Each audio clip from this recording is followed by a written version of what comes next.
amigo da TV Humana, sou Anísia Ontem e você está aqui comigo nos Limites da Eternidade, falando sobre os profetas e suas peculiaridades.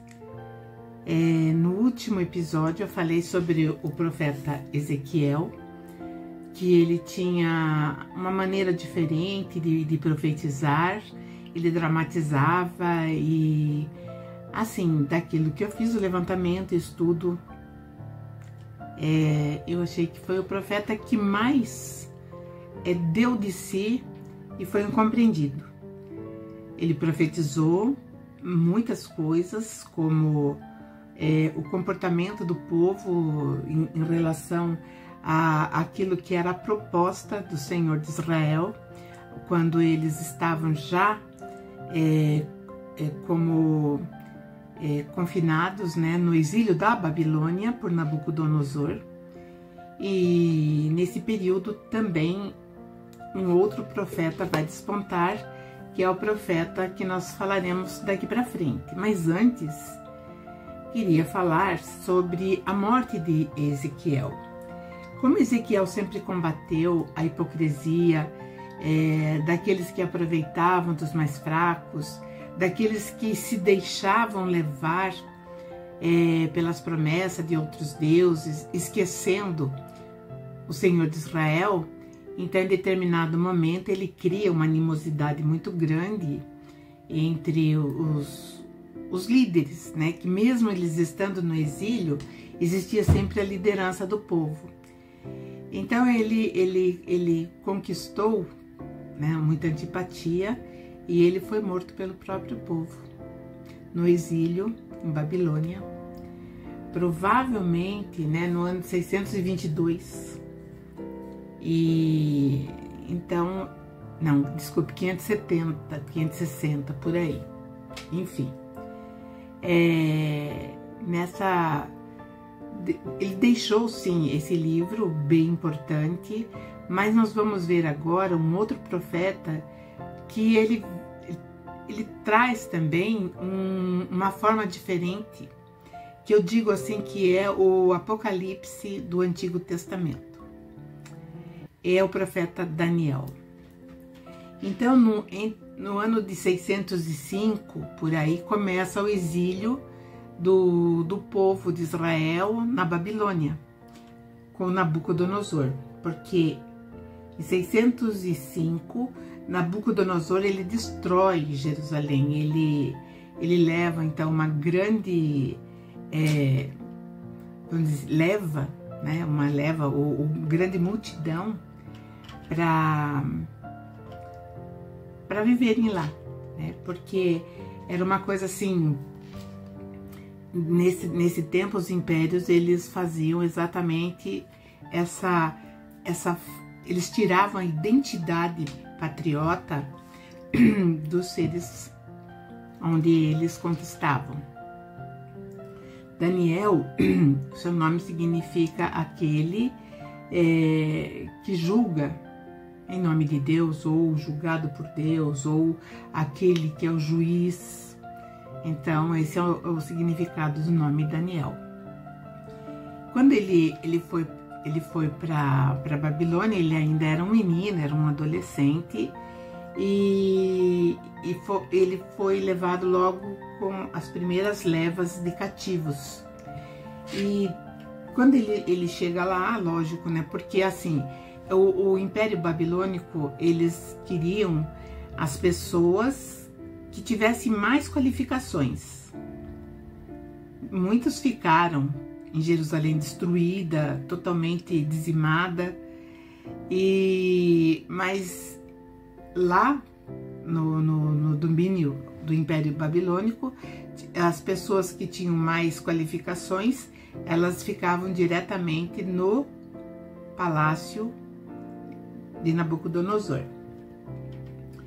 Ele também conseguiu, Nabucodonosor, arrasar o templo, arrasou, destruiu, e ele tinha um general, logo assim, um imediato, que tinha recebido as instruções ou foi incumbido de selecionar os prisioneiros com as seguintes características: que fossem inteligentes, que fossem saudáveis e que fossem talentosos.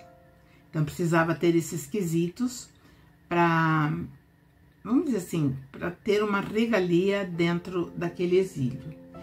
Todos os jovens que foram levados, eles vinham de famílias nobres, e todos com esses atributos, né? E também uma exigência que tivessem uma facilidade de aprender o idioma babilônico, assim como também a escrita e estudar tudo aquilo que foi compilado da história da Babilônia. Então Daniel, ele foi levado porque ele tinha esses atributos, e junto com ele foram outros 3 rapazes: Ananias, Misael, Azarias. Então eram 4 jovens que se destacavam, né, por seus talentos naturais. Todos eles eram da tribo de Judá. E aí então, quando chega lá, esse Aspenaz, ele muda o nome de todos eles. Então Daniel passou a se chamar Beltesazar. Ananias foi chamado de Sadraque, e Misael de Mesaque, e o Azarias de Abdenego. Então eles mudaram o nome. Quando eles foram para o palácio, esses 4 jovens, eles guardaram a fidelidade ao Senhor de Israel. E isso vai repercutir bastante, porque vai ser importante em eventos que acontecerão tempos depois.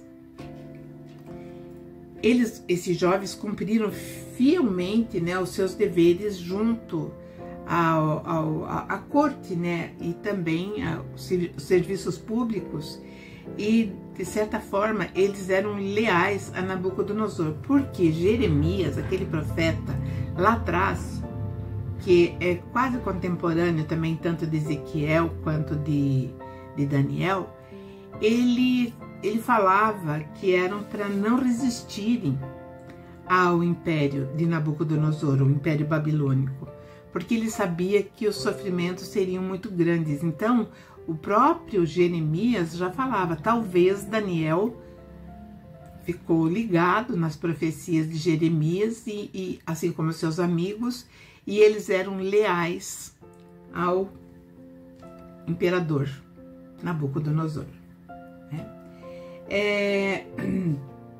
E eles chegaram até a fazer parte de um seleto grupo chamado de homens sábios. Esses homens sábios, na verdade, eles também aconselhavam o rei. Então, eles tinham um cargo bem interessante.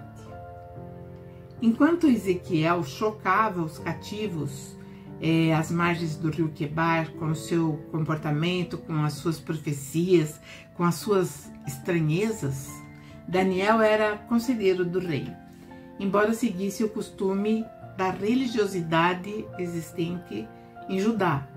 Então ele era fiel ao Senhor de Israel. Ele não tinha se deixado levar, nem ele e seus amigos, vamos dizer assim, pelo adversário do Senhor de Israel. E enquanto isso, né, que eles chegaram, Daniel pediu para que fossem respeitados dentro daquilo que dali para frente seria exigido deles. Por exemplo, alimentação. Então, o Nabucodonosor ordenou, né, que esses cativos de Israel fossem muito bem alimentados. Muito bom, né? Mas para a surpresa dos funcionários que eram incumbidos de alimentar esses cativos, Daniel e os seus 3 amigos se recusaram. se recusaram por conta de um detalhe bem importante. As comidas, elas eram todas oferecidas ao deus da Babilônia, que era Marduk. E eles não podiam comer comidas oferecidas a outro deus. E aí, então, o encarregado de alimentar esses jovens, né, explicou que ele tinha medo do rei, que o rei achasse que ele não estava cumprindo as determinações dadas por ele. E assim, naquele tempo, quando alguma coisa acontecia nesse nível, eram mortos por desobediência e até por traição. E porque esse funcionário, ele fala, e se, né, vocês ficarem menos saudáveis do que os outros jovens que vão ser alimentados com a comida oferecida pelo rei? E aí, lógico que eu vou perder a minha cabeça. E aí, então, Daniel fala, então vamos fazer uma experiência. Durante 10 dias, traga-nos apenas, né, vegetais para comer e água. Depois, compare a nossa aparência com a aparência dos outros jovens que são alimentados segundo a dieta dada pelo rei. E aí você faça o que você achar melhor. E esse homem, então, concorda, esse funcionário concorda, e durante 10 dias, então, os alimenta de acordo com a solicitação de Daniel. E aí esse funcionário percebeu que realmente eles mantiveram, né, todo o fortalecimento, eles não se mostraram abatidos, e então ele se livrou e o rei concordou que eles continuassem fazendo a dieta deles, né? Então isso tudo aconteceu por volta do ano 615 antes da Era Comum, sabendo que quando Nabucodonosor adentrou, quando ele se elevou, né, como imperador, o império de Nabucodonosor, foi no ano 605. E Daniel, no ano 615, antes da Era Comum, provavelmente ele estava entre 13 e 15 anos, era um adolescente. Mas aí nesse momento, né, nesse ano, Nabucodonosor teve um sonho que muito perturbou, né? E ele não conseguia lembrar, ele só sabia que aquele sonho tinha que ter algum significado, mas ele não conseguia pensar elementos do sonho. E ele ficou muito, muito aflito. E chamou então todos os encantadores, todos aqueles que desvendavam sonho, né? Ou desvendavam, porque não era nem interpretar, era saber o que o rei sonhou. Então era uma coisa muito complicada e lógico que nenhum conseguiu. E aí ele então mandou matar todos aqueles homens sábios que eram, vamos dizer, adivinhos, feiticeiros, enfim, né? E no grupo desses sábios, como eu falei no começo, estava Daniel e seus amigos. E quando chegou ao conhecimento deles que os sábios seriam mortos por conta daqueles mais velhos que não conseguiram entrar na mente do Nabucodonosor e ver o que ele sonhou, então ele ficou com muito cuidado, né? Ele falou, eu posso tentar, né? Então, cautelosamente, ele falou com o capitão da guarda, porque ele já estava com decreto de morte, né? Esse capitão da guarda era o responsável pela captura e execução de todos aqueles que se diziam sábios, né? E aí esses jovens, eles começam a entrar na comunhão com o Deus de Israel, e realmente Daniel, na verdade, ele entra, né? Ele entra no mental de Nabucodonosor e ele então desvenda o sonho. E aí então ele vai, se apresenta ao rei através de Arioque, que era esse chefe da guarda responsável pela prisão e execução, e falou que tinha uma resposta sobre o sonho enigmático, ou até o sonho que estava encoberto na mente do rei. Então ele começa a descrever o sonho para Nabucodonosor. Então ele diz, quando estava deitado o rei. Então, na verdade, ele viu tudo.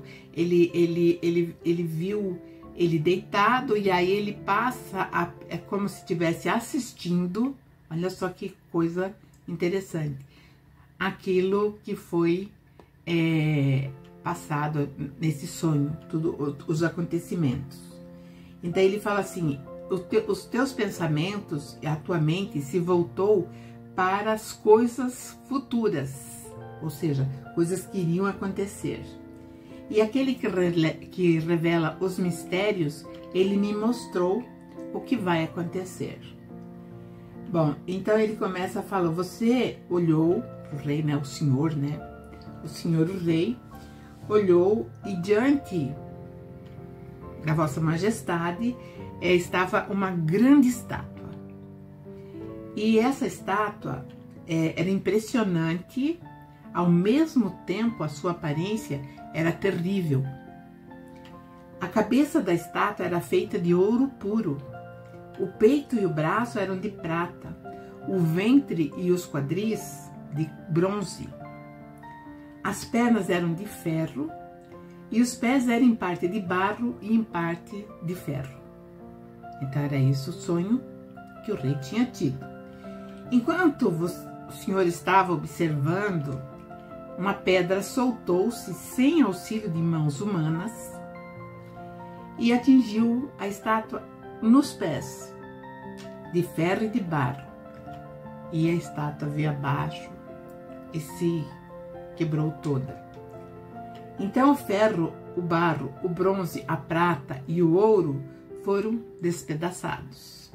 Viraram pó, como o pó da debulha do trigo na eira durante o verão, ou seja, quando eles estavam colhendo e preparando o grão do trigo. O vento os levou sem deixar vestígio, mas a pedra que atingiu a estátua tornou-se uma montanha e encheu a terra toda. Então foi esse sonho que a Vossa Majestade teve. Aí, então, lógico que ele tinha que, né, elevar ali a presença do grande imperador Nabucodonosor. Então ele diz, tu, ó rei dos reis, o Deus dos céus concedeu-lhe o domínio, poder, força e glória. Mais para frente nós vamos falar de uma profecia de Isaías que vai falar justamente desse imperador, desse rei Nabucodonosor. E aí, então, ele continua. Nas tuas mãos ele colocou a humanidade, os animais selvagens, as aves dos céus. Onde quer que vivam, ele fez de você o governante deles todos. Você é a cabeça do ouro. Então, porque naquele momento, o dominante ou o dominador do mundo era Nabucodonosor. Depois de você, surgirá outro reino que será inferior ao teu. Em seguida surgirá mais um, que seria o terceiro, que seria um reino de bronze, mas que governará toda a terra. Finalmente haverá um quarto reino, forte como o ferro, pois o ferro quebra e destrói tudo. E assim como o ferro despedaça tudo, também ele destruirá e quebrará todos os outros. Na verdade, aqui a profecia vai mostrar o que iria acontecer no futuro, assim como era a preocupação do próprio Nabucodonosor. Aquele sonho tinha a ver com o que aconteceria durante o seu governo, o seu domínio, né? E aonde isso acabaria. Daí ele continua falando ainda do sonho. Assim como os dedos eram em parte de ferro e em parte de barro, também este reino será forte, mas em parte será bem frágil, de Nabucodonosor, né? O Império Babilônico. E como você viu, o ferro estava misturado com barro. Isso significa que buscarão fazer alianças políticas por meio de casamentos. Mas a união decorrente dessas alianças não se firmará, assim como o ferro não se mistura com o barro. Na época desses reis, o Deus dos céus, dos céus, estabelecerá um reino que jamais será destruído e que nunca será dominado por nenhum outro povo, ou seja, teria toda a autonomia. Destruirá todos os reinos daqueles reis e os exterminará, mas esse reino vai ser duradouro. Esse reino, evidentemente, dentro de uma profecia, nós ainda não visualizamos. Esse é o significado da visão da pedra que se soltou de uma montanha sem o auxílio de mãos humanas. Pedra que esmigalhou o ferro, o bronze, o barro, a prata e o ouro. O Deus poderoso mostrou ao rei o que vai acontecer no futuro. O sonho é verdadeiro e a interpretação é fiel. Então Nabucodonosor caiu prostrado diante de Daniel, porque afinal de contas a premissa não era boa. E aí então, assim, aí eu acho que nessa passagem existe a tendência, né, daqueles que escreveram o livro ou então adicionaram que Nabucodonosor se curvou a Daniel e rendeu graças ao próprio Deus Daniel, coisa que seria impossível porque ele não tolerava o Senhor de Israel, então seria impossível. Mas de qualquer forma, por todo esse trabalho de Daniel, Nabucodonosor colocou ele num alto cargo, num cargo de confiança e deu para ele muitos presentes. E designou ele como governante, né, de toda a província da Babilônia. Então ele tinha um cargo de muito destaque, bem novo ainda. E ainda encarregou ele como, vamos dizer assim, o top dos sábios, né? Ele era o que estava acima de todos os sábios. E além disso, a pedido do próprio Daniel, Nabucodonosor nomeou Sadraque, Mesaque e Abdenego, que eram os rapazes que vieram com ele, né, do exílio, administradores também de algumas províncias da Babilônia, enquanto o próprio Daniel ele permanecia direto com o rei, lógico, porque ele era um administrador abaixo do rei, ele tinha uma visão da administração. E a estátua ficou na cabeça de Nabucodonosor. Essa estátua foi e tomou forma, né? Ele manda construir essa estátua e essa estátua é muito grande, né? E nessa estátua, na verdade, era um autorretrato do próprio Nabucodonosor. A altura tinha 30 metros e 3 metros de largura, toda em ouro, que significava que era ele mesmo, né? E ordenou que todos, sem exceção, se curvassem diante da estátua. E quem se negasse a se curvar diante dessa estátua seria jogado na fornalha ardente. Lógico, fornalha ardente. Quando ouviram o som da trombeta, que indicava que todos tinham que se curvar, né? E também, depois da trombeta, veio o toque do pífaro, da cítara, da harpa, do saltério, da flauta dupla e de toda espécie de música, que daí foi aquela, né, aquela coisa bem musical. Todos tinham que se prostrar com o rosto em terra para adorar a estátua que Nabucodonosor ergueu, que na verdade era a representação dele próprio. Os amigos de Daniel, assim como o próprio Daniel, eles ficaram em pé. Todo mundo abaixou e eles ficaram em pé. E evidentemente, né? Não, só os amigos de Daniel. O Daniel não estava presente. Os amigos ficaram em pé e aí eles foram condenados a serem lançados na fornalha. E aí eles foram lançados, né, vestidos com seus mantos, calções, turbantes e amarrados, e foram atirados nessa fornalha que era extraordinariamente quente. O próprio rei tinha ordenado que a fornalha fosse muito mais quente, o ardente, do que normalmente era. Era tão quente que os soldados que foram levar os 3 rapazes, eles morreram queimados. Só deles chegarem perto, eles foram, morreram. Tamanho era o calor. E aí, né, Nabucodonosor ficou olhando o espetáculo ali dos 3 jovens que foram lançados na fornalha. E ele pergunta então a um dos conselheiros: mas não foram 3 que foram lançados na fornalha? Porque lá eu estou vendo 4 homens. E aí os homens falaram: sim, foram 3, não foram 4 não.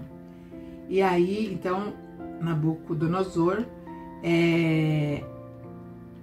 exclamou, né? Mas eu estou vendo 4 homens desamarrados e ilesos andando pelo fogo.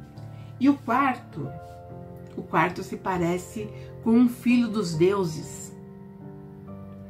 Então, lógico que ele está falando de seres que tinham uma capacidade, uma tecnologia muito além da que nós alcançamos agora.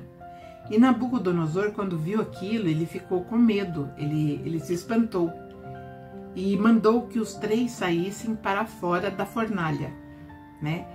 E ali estavam os sátrapas, né, que eram mais ou menos como governadores, estavam os conselheiros, eles estavam todos ali, e Nabucodonosor então quis o testemunho deles para ver que aqueles jovens estavam realmente ilesos, que não tinham sofrido nenhum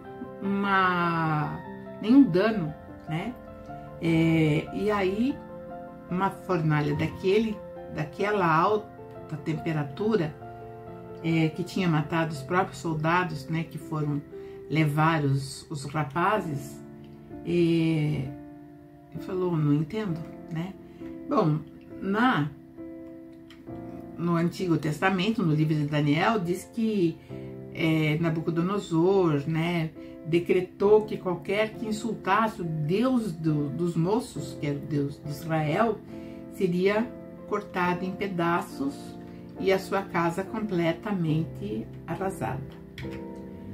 E aí a gente percebe, né, que o Nabucodonosor, ele não iria fazer isso. Então isso, lógico, eu também, se eu tivesse escrito, eu ia puxar a sardinha para o meu braseiro, né?